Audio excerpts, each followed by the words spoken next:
കുറ്റ്യാടി തളിക്കര അങ്ങാടിയിലെ ഓവുചാൽ അടഞ്ഞതോടെ വെള്ളക്കെട്ട് രൂക്ഷമായി. ഇതോടെ കടകൾ തുറക്കാനാവാതെ വലിയ പ്രയാസത്തിലാണ് വ്യാപാരികൾ. ഒരു മാസമായി അധികാരികൾക്ക് മുന്നാകെ പരാതികൾ പറഞ്ഞിട്ടും നടപടി ഇല്ലെന്നും വ്യാപാരികൾ പറയുന്നു. ഒരു മാസം മുമ്പ് തളിക്കര അങ്ങാടിയിലെ വലിയ തണൽമരം മുറിച്ചുമാറ്റുമ്പോൾ ഫുട്പാത്തിലെ സ്ലാബ് പൊട്ടി ഓവുചാൽ അടഞ്ഞതോടെയാണ് തളിക്കര അങ്ങാടിയിലെ ഒരു ഭാഗത്ത് വെള്ളക്കെട്ട് രൂക്ഷമായത്. വാഹനങ്ങൾ കടന്നു പോകുമ്പോൾ വെള്ളം കടകളിലേക്ക് തെറിക്കുന്ന അവസ്ഥയുമുണ്ട്. ഇതേ തുടർന്ന് വലിയ പ്രയാസമാണ് വ്യാപാരികളും നാട്ടുകാരും നേരിടുന്നത്. അങ്ങാടിയിലെ വെള്ളക്കെട്ട് സംബന്ധിച്ച് PWD റോഡ് വിഭാഗത്തിനുൾപ്പെടെ പരാതി നൽകിയിട്ടും യാതൊരു നടപടിയും ഉണ്ടാകുന്നില്ലെന്ന് വ്യാപാരികൾ പറയുന്നു.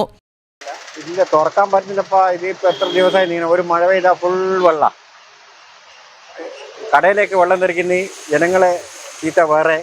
പിന്നെ നടന്നു പോകാൻ പറ്റാത്ത സ്ഥിതിയല്ലേ. അഴുക്ക് വെള്ളമല്ലേ, കംപ്ലീറ്റ് കാനേന്ന് വരുന്ന വെള്ളമല്ലേ മൊത്തം. ഇവിടെ ഇതിപ്പോൾ തുടങ്ങിയിട്ട് കുറേ കാലമായി. മരം വീണതിൻ്റെ ശേഷം നീക്കി ഭയങ്കര ബുദ്ധിമുട്ട് തന്നെയാണ്. ഭയങ്കര നഷ്ടമാണ്. വാടക കൊടുക്കണം, കറണ്ട് ബില്ല്, ഇതൊന്നും ആരും തരില്ലല്ലോ. ഭയങ്കര നഷ്ടത്തിലേക്കാണ് പോകുന്നത്. വെള്ളക്കെട്ട് രൂക്ഷമായതോടെ പ്രദേശത്തെ റോഡും തകർന്നു തുടങ്ങിയിട്ടുണ്ട്. ചെറിയ കുഴികൾ മനസ്സിലാകാതെ വാഹനങ്ങൾ കുഴിയിൽ വീഴുന്ന അവസ്ഥയും. ബന്ധപ്പെട്ട അധികാരികൾ പ്രശ്നത്തിൽ ഇടപെട്ട് ഓവുചാൽ പുനഃസ്ഥാപിക്കണമെന്ന ആവശ്യം ഇതോടെ ശക്തമാവുകയാണ്. News bureau, Kuttiadi.